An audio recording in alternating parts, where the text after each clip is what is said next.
आज जब अभिषेक मैं कर रहा था, मुझे एक चीज़ स्मरण हो गई नागा बाबा के समय की। वो बताते थे जब वो अमृतसर में होते थे, और मैंने आपको बताया था एक टाइम पर वो हरिमंदिर साहब में पाठी भी थे, और तो वहाँ पे एक उदासीन संप्रदाय का अखाड़ा था जिसको कि सांकल वाला अखाड़ा बोलते थे।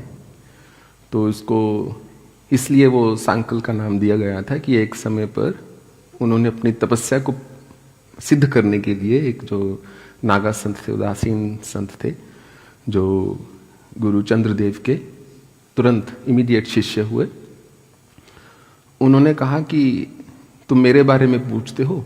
ये लोग उन्होंने वो संगली बांधते थे, एक सांकल जिसको कहते हैं, अपने कमर पर उन्होंने वो फेंक दी एक सरोवर में, और कहते कि अगर ये डूब गई तो मेरा कोई तप नहीं।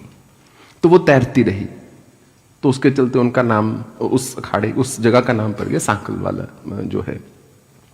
तो जो नागा संत होते हैं और अघोरी भी होते हैं, वो आपने देखा होगा, विभूति लगाते हैं, भस्म। तो वो जो विभूति होती है उसको पहले लगा लिया जाता है, जैसे आप स्नान करके आए, लगा लिया उसको, फिर उसके बाद उसको उल्टाया जाता है, मतलब फिर दोबारा से उसको लगाया, जैसे उसको बोलते हैं उल्टाना, और उससे फिर वो शरीर पर रुक जाती है। और उसका लाभ भी बहुत होता है, क्योंकि जब आप बाहर बैठकर जब ध्यान कर रहे हैं शमशान में या कहीं पर, और तो मच्छर और मक्खियां और कीड़े मकोड़े कुछ भी पास नहीं फटकता, कुछ आपको काटता नहीं, क्योंकि आपके वो एक लेयर सी बनी हुई है, ओडोमस से बहुत ज्यादा इफेक्टिव है। तो जो वो उदासीन संप्रदाय के जो संत होते थे, अक्सर उनमें जैसे कंपटीशन होता था कि किसकी तपस्या है, कौन केवल तप का स्वांग कर रहा है और कौन वास्तव में तप कर रहा है।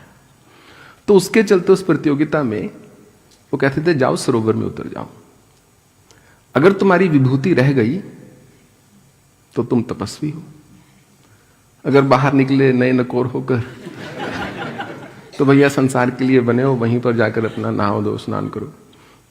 तो आज जब मैं भगवान का अभिषेक कर रहा था, आपने देखा होगा कि जो त्रिपुंड थे भगवान के, जो भगवान की बाजू पर लगे थे, भगवान के विशुद्धि चक्र पर लगे थे, वो वैसे के वैसे रहे थ्रू आउट, अभी भी हैं।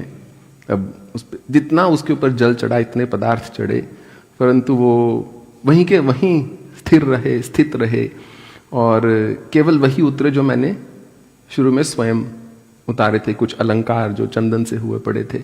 तो कहीं ना कहीं इससे अधिक मुझे लगा भगवान और अपने प्रत्यक्ष होने का क्या प्रमाण दें। इतना जल बहा लगातार, परंतु एक भी जो चिन्ह जो बनाया गया था वो नहीं उतरा।